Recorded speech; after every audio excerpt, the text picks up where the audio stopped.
Assalamualaikum warahmatullahi wabarakatuh. Perkenalkan, kami dari kelompok 3 kelas A Indralaya dengan mata kuliah biokimia akan memperkenalkan kelompok kami. Saya Leni Marlina. Saya Angelina Christine. Saya Lutfia Trinanda. Kami akan menampilkan video tentang lipid dan membran. Selamat menyaksikan.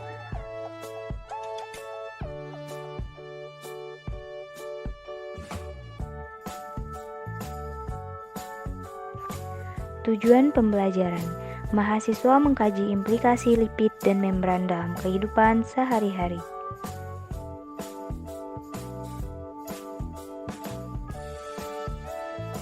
Lipid merupakan biomolekul bentuk lipid adalah trigliserol dan lipoprotein.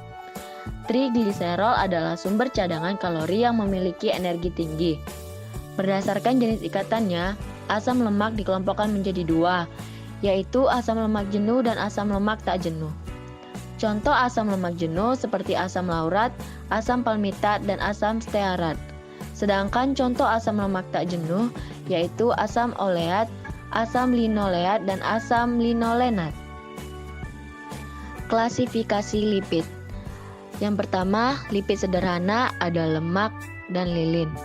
Yang kedua, lipid kompleks ada fosfolipid, glikolipid, dan lipid kompleks lainnya. Yang ketiga, lipid prekursor dalam derivat.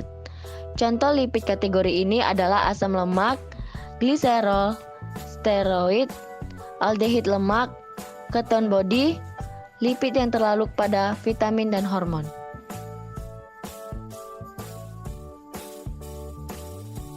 Bahan yang digunakan ada minyak goreng, mentega, dan kacang tanah.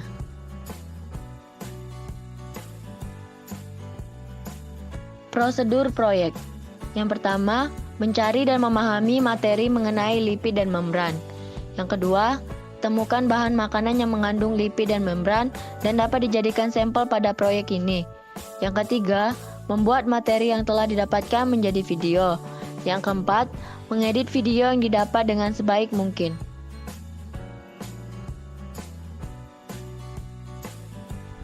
Berikut kandungan lipid dalam minyak goreng.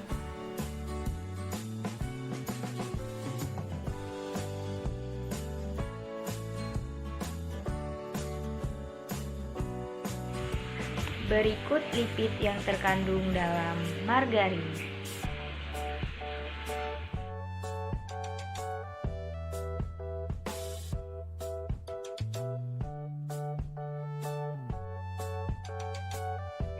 Berikut merupakan kandungan lipid pada kacang tanah.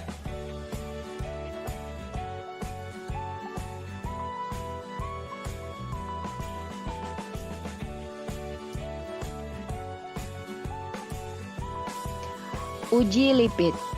Yang pertama, uji kelarutan dalam air.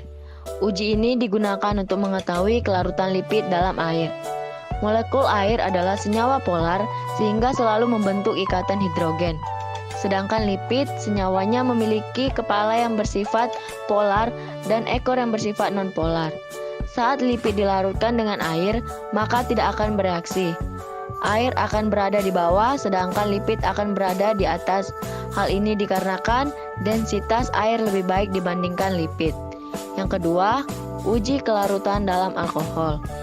Uji kelarutan dalam alkohol adalah uji lipid untuk membuktikan bahwa sampel yang mengandung lipid akan larut dalam pelarut nonpolar karena sifat dari lipid sendiri adalah nonpolar. Contoh dari pelarut nonpolar adalah alkohol. Reaksi positif ditandai dengan sampel yang mengandung lipid akan larut dalam pelarut nonpolar. Yang ketiga, uji akrolein. Uji akrolein adalah uji untuk membuktikan keberadaan gliserin atau lemak pada sampel. Reaksi positifnya yang dipanaskan menghasilkan bau lemak terbakar dan berasa putih. Yang keempat, uji bau Dowin. Uji bau Dowin adalah uji untuk mendeteksi keberadaan minyak, sesame minyak wijen. Reaksi positifnya adalah sampel menunjukkan warna merah, mawar, dan larutan furfural.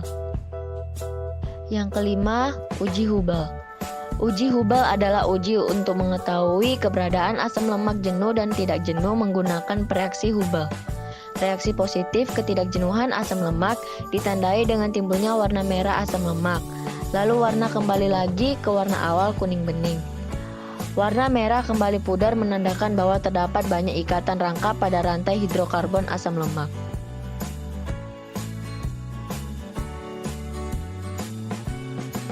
Lipid merupakan kelompok senyawa organik yang bersifat nonpolar sehingga bersifat hidrofobik atau tidak larut dalam air. Fungsi biologi lipid sangat beragam seperti sebagai sumber energi dan pembentuk membran sel.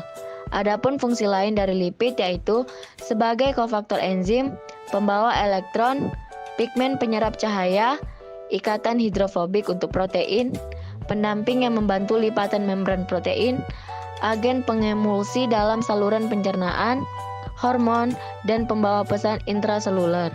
Senyawa yang digolongkan sebagai golongan utama lipid yaitu lemak, fosfolipid, dan steroid. Yang pertama, lemak. Lemak dikenal sebagai zat yang terbentuk dari kelebihan kalori di dalam tubuh. Lemak yang ada di dalam tubuh terdiri dari adiposit.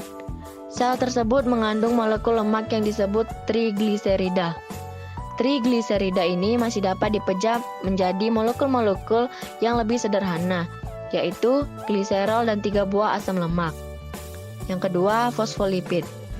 Fosfolipid terdiri dari gliserol, 2 buah asam lemak ditambah dengan gugus fosfat. Molekul fosfolipid dapat dibagi menjadi 2 bagian kepala dan bagian ekor. Kedua bagian tersebut memiliki karakteristik yang berlawanan. Bagian kepala fosfolipid bersifat hidrofilik sehingga ia suka mendekati air. Sedangkan bagian ekor fosfolipid bersifat hidrofobik yang berarti menjauhi air. Karena sifatnya tersebut, bila fosfolipid berada di air, sekelompok fosfolipid akan berkumpul membentuk lingkaran di mana bagian kepala akan berinteraksi dengan air, sedangkan bagian ekornya akan bersembunyi menghindari kontak dengan air. Yang ketiga, steroid. Bentuk steroid cenderung membulat. Steroid merupakan molekul nonpolar yang mempunyai 4 buah cincin ditambah dengan rantai samping yang bervariasi. Contoh umum steroid adalah kolesterol yang dapat ditemukan pada tubuh manusia. Kolesterol merupakan jenis steroid yang dapat diubah menjadi hormon kelamin seperti hormon progesteron, testosteron, kortisol, estradiol, dan garam empedu. Kesimpulan.